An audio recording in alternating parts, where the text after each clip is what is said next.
Christina. And I'm Leah. And we are Banning Chatty. And today we have a new video that we kind of thought up in anticipation of the Walking Dead Season 6 premiere.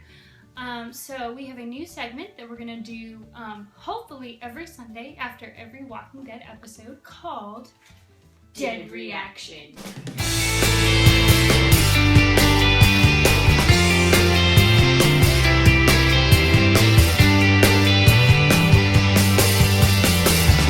So, of course, we're not going to have the really cool guests like Chris Hardwick has on Talking Dead. And we don't have the awesome sneak peek previews of what's to come. Maybe you shouldn't keep going because they're not going to want to stay. But anyway, we're going to talk about our favorite show, one of our favorite shows, because we have many. And join in the conversation, like Christina said, at BanningChatty51, and comment on this video for questions you might want to see in future videos. So, to get started, really quickly, if you haven't seen the Season 6 premiere of The Walking Dead, then turn this video off, go watch it, and come back. And hopefully we have some of the same thoughts that you guys had. Unless you want to completely ruin the episode for yourself by watching this video. So, to start off with, me and Leah each have 5 questions for each other about last night's episode. And we're going to see what each other's thoughts were on it. And the reason why we're calling this Dead Reaction is because neither of us know what questions we're going to ask each other.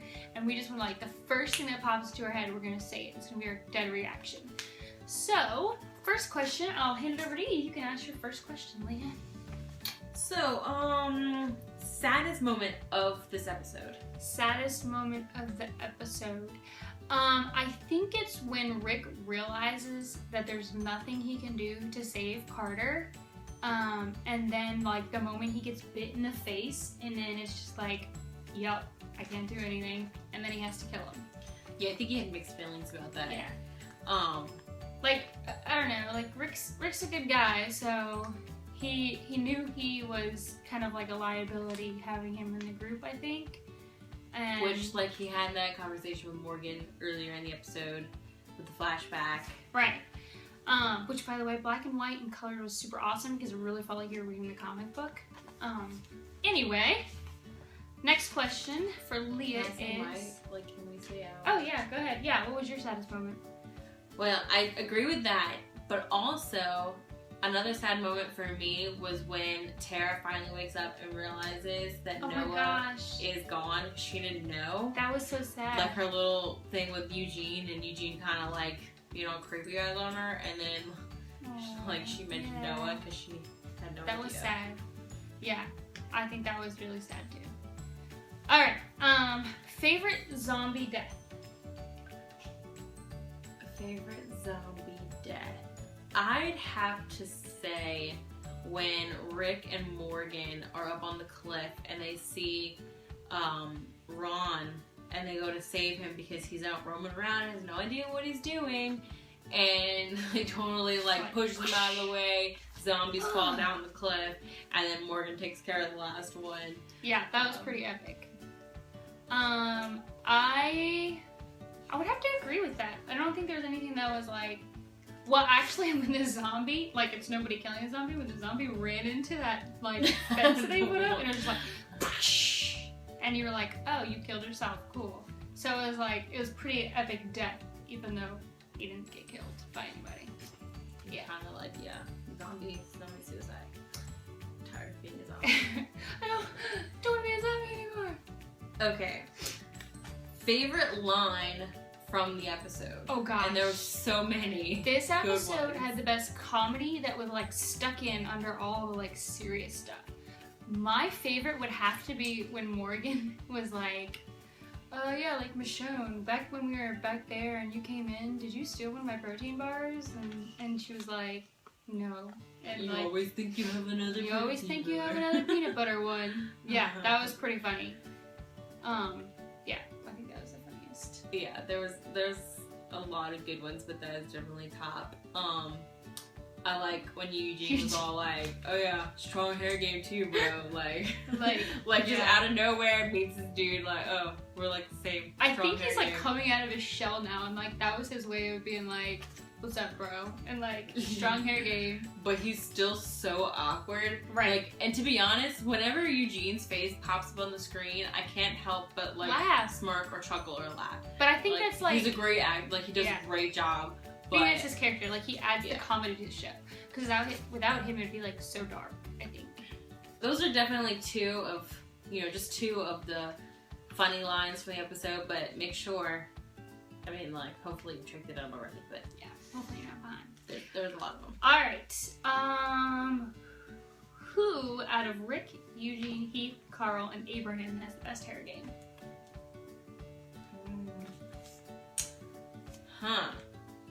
Well, I mean, Eugene's got a mullet. I mean, they all have really great hair.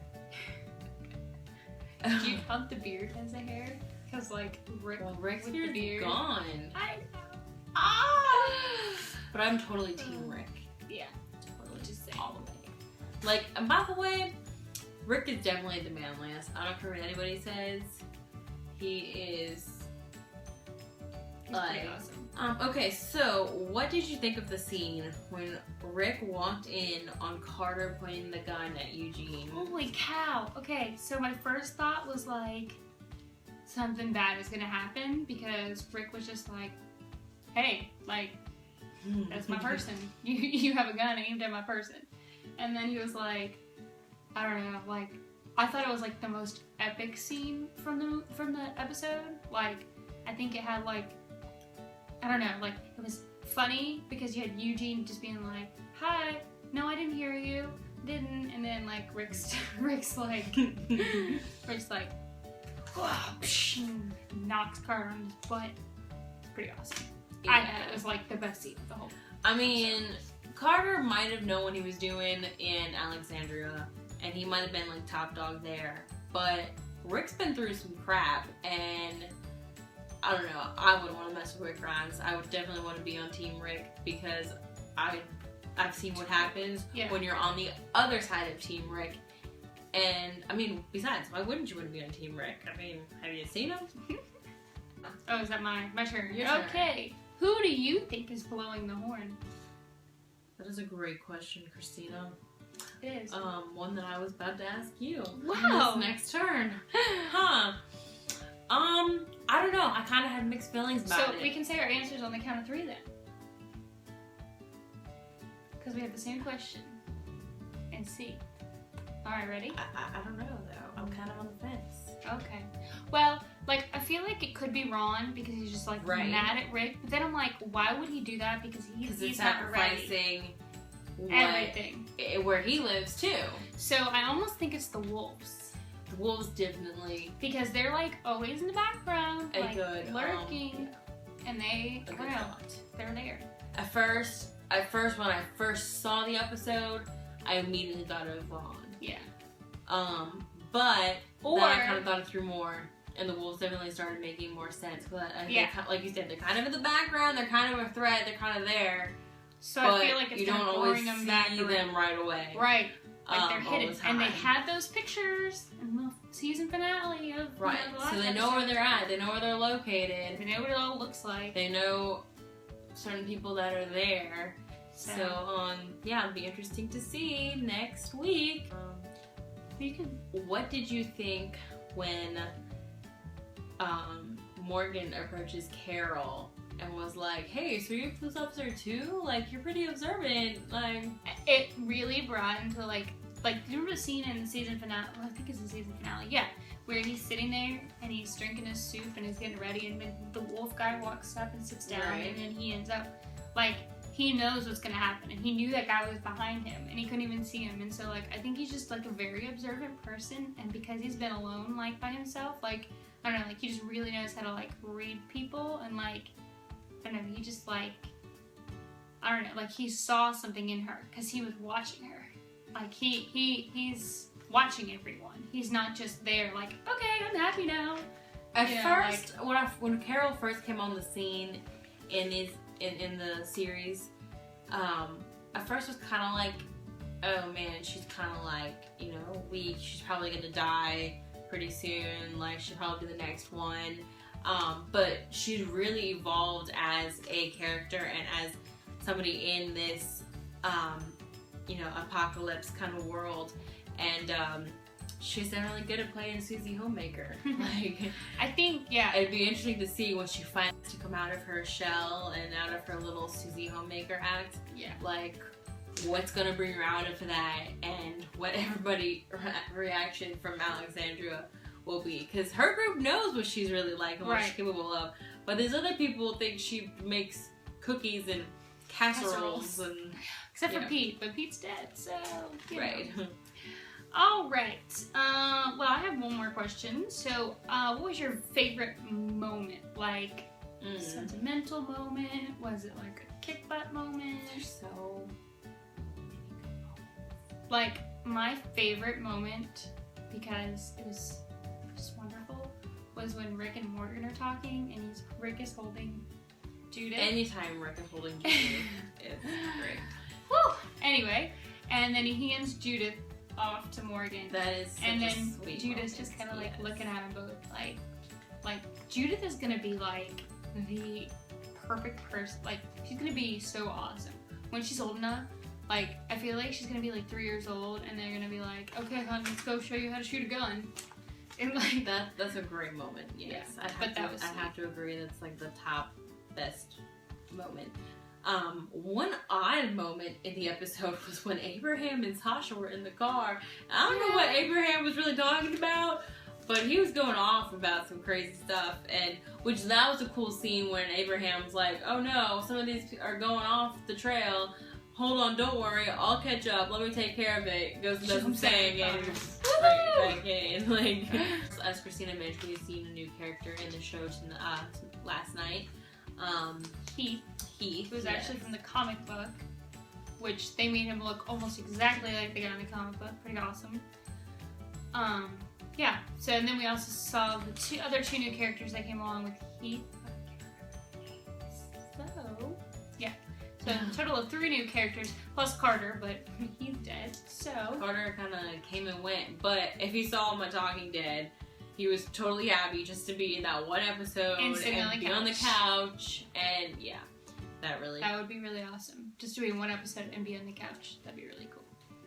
And be killed by Rick Grimes. Right? Like, jeez. Yeah. The what have made it, like, a little bit cooler was the fact that if he would have become a zombie, then Rick got to kill him.